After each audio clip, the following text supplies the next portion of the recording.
En fait, là, on est en train de nettoyer la cabane du quartier pour pouvoir accueillir une femme qui écrit des livres D'accord, et qui s'appelle Faroudia Amazit. bien. Elle va nous présenter ces deux livres, un qui s'appelle Les larmes invisibles et un autre qui s'appelle la Belle Rebelle. Belle et rebelle. La Belle et Rebelle. Bonjour, aujourd'hui nous recevons quelqu'un d'important qui s'appelle Faroudia Amazit, qui a écrit deux livres, dont un qui s'appelle Les larmes invisibles, comme ceci, et un autre qui s'appelle Belle et Rebelle. Donc j'ai vécu une très grande solitude d'enfant. Très très grande solitude. Donc moi quand j'étais à la maison c'était l'Algérie. J'étais complètement dans mon pays. Et quand j'allais à l'école, c'était alors là complètement l'école française avec les petits cols Claudine, machin et tout. Donc ça a été très difficile parce que vous, regardez, vous avez la chance d'avoir des amis, des copines qui vous ressemblent de plusieurs ethnies et tout. Nous, on n'avait personne. Alors quand on rentrait à la maison, on était isolés, on était qu'entre nous. Et puis quand on sortait à l'extérieur, on était isolés parce qu'on était bizarres. Et puis en plus, j'ai été déracinée, j'étais emmenée chez les sœurs parce que j'étais une enfant un peu malade. Et là, c'est plus les chocs de culture, c'est les chocs de la bouffe. Nous, on bouffait le couscous, là-bas, ils bouffaient des crustacés qu'on n'avait jamais mangés.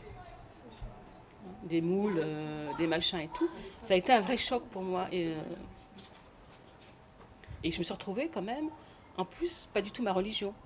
J'ai été élevée chez les sœurs, où j'étais la seule musulmane. Mes parents avaient dit, attention, surtout pas à la messe, on vous la laisse, mais elle n'a pas le droit d'aller à la messe.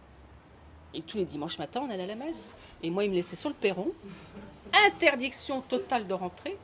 Et à 8 ans, vous vous dites, mais il y a un truc bizarre là-dedans. Pourquoi moi, je ne peux pas rentrer? Parce qu'on ne m'avait pas expliqué. Et vous vous dites, mais attends, tout le monde rentre, moi, je ne rentre pas. Là, il y a un truc louche. Hein. Donc, je montais les 3 petites marches. Et puis, je regardais ce qui se passait à l'intérieur. Et ce que je vous raconte là, je le raconte rarement. Et tous les dimanches, je ressentais une chaleur qui m'envahissait. J'ai reçu quelque chose à travers la vitre. Je ne peux pas vous dire quoi. Une force, l'amour, je ne sais pas. Et tous les dimanches, je repartais chargée de quelque chose de très puissant. Parce que j'étais isolée, j'étais mise en quarantaine, personne ne me parlait. Alors 1 an et demi sans avoir personne qui vous parle, il faut bien vous nourrir de quelque chose. Et là, j'ai reçu quelque chose... j'ai reçu l'amour, le don d'amour. Hein. Après, je ne me pose pas de questions. J'ai reçu, voilà. Et quand je suis rentrée à la maison, j'ai dit, maman, j'ai retrouvé un nouveau copain, il s'appelle Jésus. Ah, la tête et tout. Oui. Mais quand on vous envoie chez les sœurs, il ne faut pas après se demander pourquoi, voilà.